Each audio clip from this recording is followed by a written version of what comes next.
have tried to tell people to get outside, paint a rock, drop a fact sheet, leave a bracelet, just send a text message to somebody. I don't care. We have been called crazy. How many ways do you need to see the devil is standing right in front of you and you still can't see him? I don't know what else to do. Y'all, the internet is shaken again because Ally Carter is done being quiet.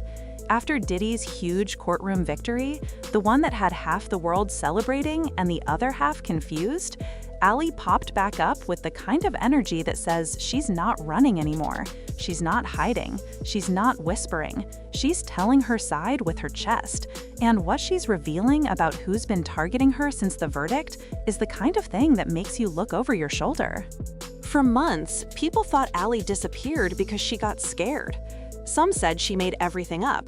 Others believed she was silenced, pushed out, tucked away somewhere so her voice wouldn't shake the room.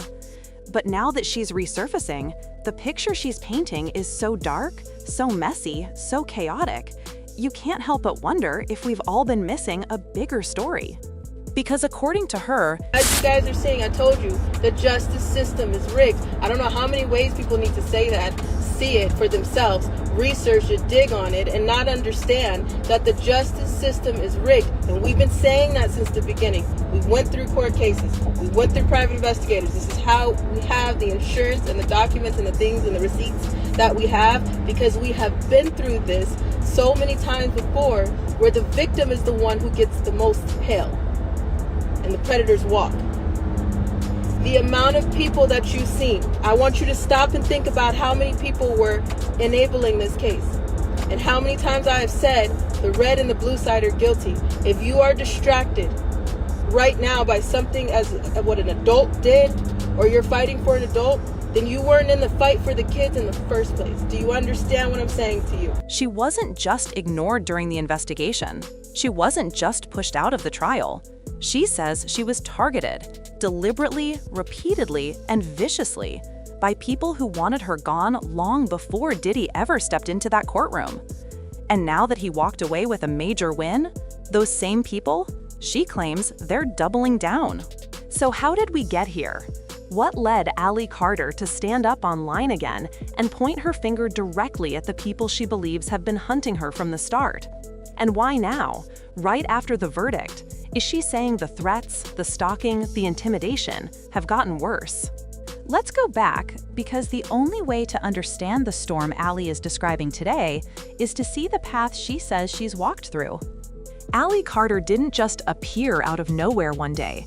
She didn't just wake up and decide to jump into one of the biggest celebrity scandals of the decade. Her story didn't start on social media. It started long before the public ever heard her name. And when she first came forward, when you look at the corruption, the FBI covered it up for how long? This case was back in 2000, early 2000, right? So let's talk about who's guilty here. The DOJ released a video that at first everybody said they couldn't find a video of Cassie Ventura being beaten. They couldn't find it. It didn't exist. You saw one clip, and then you saw DOJ release another clip to the news. So the DOJ had that clip to begin with. So the people who are telling you that they don't have the Epstein file, they're full of shit. She spoke like someone who had been carrying the weight for years. She talked about growing up in chaos, living through situations that no child should ever face. She described feeling unprotected, unheard, and overlooked by the very people meant to keep her safe. And when she got older, she says she was pulled into circles that looked glamorous from the outside but were rotting on the inside. Elite parties, industry men, powerful names, places where regular folks don't get invited, and nobody walks in without being vetted.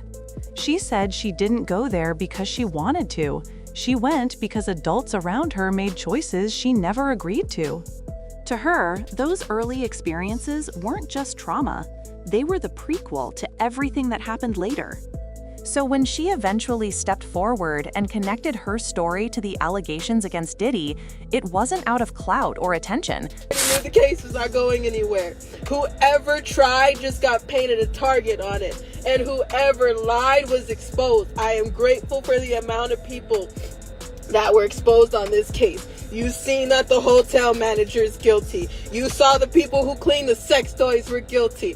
The bus that freaking transferred all these children were guilty. You saw people coming from left and right to tell you about the baby oil and everything else, but they wouldn't tell you earlier because they kept it a secret all these years, and everybody that bowed down sign this man's paycheck. You feed that man from the entire time. You enable trafficking. It's the same way people are using our pain right now. There's content creators that hate us, that want us tortured, that want us dead, and so many people are buying into it by hitting the like button. You're paying these content creators to create chaos, confusion, bullshit, lies, and on top of that, you're enabling trafficking, and you still don't see it. You want to argue, and people tell me all the time. I have gotten so many crazy ass messages that I don't care about. Despite what people online claimed, she said it was because the memories she had tried to bury were suddenly being mirrored in headlines everywhere, and instead of staying silent, she chose to speak.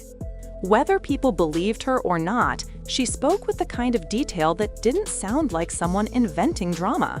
She talked about names, places, patterns, not just rumors or whispers. And at one point, she wasn't hiding behind an alias anymore. She dropped her pseudonym and said publicly, "This is me. I'm ready to testify." If you ever see a dead man switch come from us, you'll know that we're no longer on this world, because we'll tell you if you're watching this video, it's because we're no longer here. And in that video, it will release everything unredacted. And after it releases everything, every single name, every single location, every single plate that we have, every place that we were trafficked, and when we tell you exactly when it's in that video, then insurance will just keep dropping from there. And I don't know, just to hand it around like candy. I have no idea what else to do with it because there's nobody to give it to. And as you can see that from the beginning. That moment alone told you something about her mindset. You don't unmask yourself unless you're either fearless or fed up. But here's where her story twists. Just when she said she was prepared to take the stand, she vanished. Not because she backed out, according to her, but because the people around the case insisted she be moved for her safety. She said it wasn't protection, it was containment, it was isolation, it was control. And while the trial moved forward without her, Allie's world didn't go quiet. She says it exploded. Her home was attacked. Armed men broke in and tore through the place. They didn't steal random things. They didn't take TVs or jewelry. According to her, they took files, evidence, documents, backup drives. She said they knew exactly what to look for, exactly where she kept it, exactly what she had left. To her, that wasn't just a robbery. It was a message. It was a warning. It was someone reminding her that her voice had limits.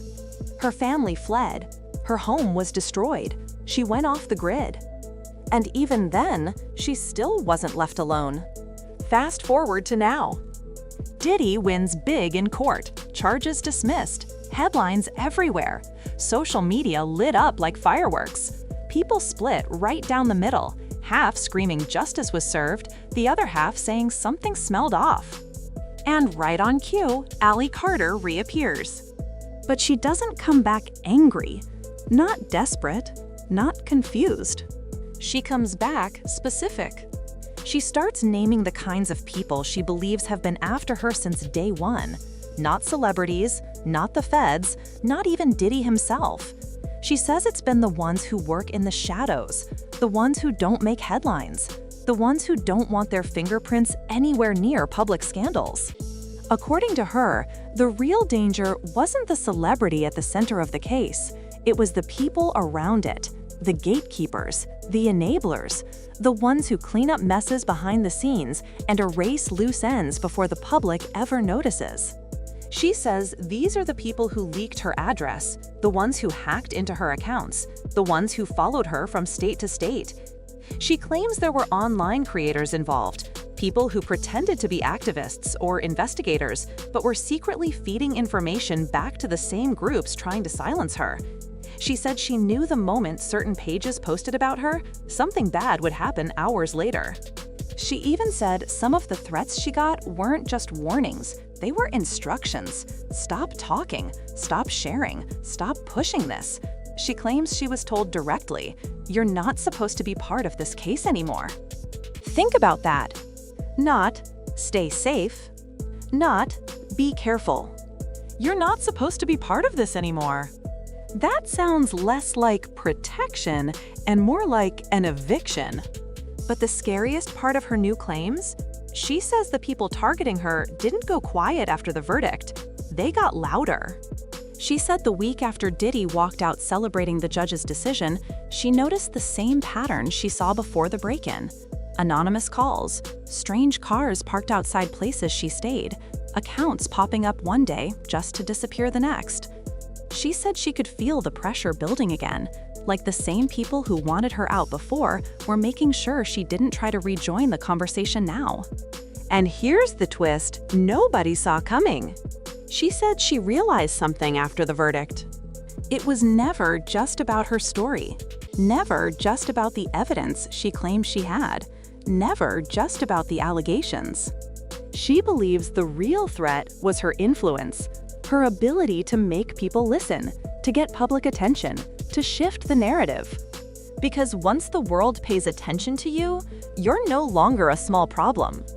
You become a liability. That's why, in her eyes, the targeting didn't stop. It evolved, it grew, it adjusted. She says these people want her quiet permanently, not because they fear what she saw, but because they fear what she might say next. And hearing her describe that level of pressure, it hits differently. Because whether someone believes every detail or not, the fear in her voice is real. The exhaustion is real. The way she talks about running, hiding, losing her family's home, that's not the kind of thing people fake well. She said she's tired of hiding behind hotels and borrowed couches, tired of switching phones every few months, tired of waking up wondering if the people who broke into her house will show up again. And she's tired of being blamed. People online kept saying she disappeared for clout, that she only resurfaced when the headlines got hot again. But she clapped back at that too. She said no one who lived what she lived would ever want this kind of attention. She said if she wanted fame, she would have told a different kind of story, not one that ripped open her own trauma, dragged her family into danger, or put her life under a microscope. And then she hit everyone with a line that broke the internet for a moment. You protect powerful men. You protect their daughters. But where was that protection when I was a girl? Where was that protection when I needed it? That wasn't shade, that was pain. You could hear years of silence pushing through those words. So here we are, at the crossroads Ally Carter says she was never supposed to reach. Diddy walks away from the courtroom. The world moves on. But Ally, she's standing in the middle of a storm she says hasn't stopped since she first spoke up. And now she's telling the world exactly who she thinks is behind it, not the celebrity himself, but the network she believes shields him, the people she says operate quietly, professionally, and ruthlessly. She believes they want her erased from the narrative. She believes they want her credibility destroyed. She believes they want her gone, not because she lied, but because she didn't stay silent. And whether someone believes every detail she shared or not, there's something undeniably chilling about her timing.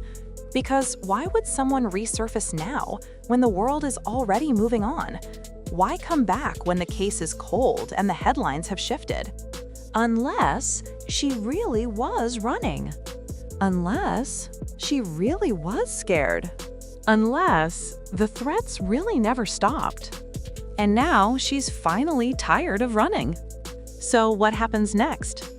Is Ally Carter telling the truth about the people she says are targeting her? Is she exposing a system bigger than the celebrity who dominated the headlines? Or is she fighting a battle alone while the world argues about whether she should be believed? One thing is clear, she's not done, not even close. And the more she talks, the more people are listening. So now I want to hear from you. Do you think Ally was silenced intentionally? Do you believe the threats she's describing are part of something bigger? And what do you think happens next now that she's speaking up again? Drop your thoughts down below. I read every single comment. And if you want the stories other channels are too scared to touch, make sure you like, share, and subscribe. More truth is coming. And trust me, you don't want to miss what happens next. If you want a thumbnail text, SEO title, tags, or a shorter version, just tell me.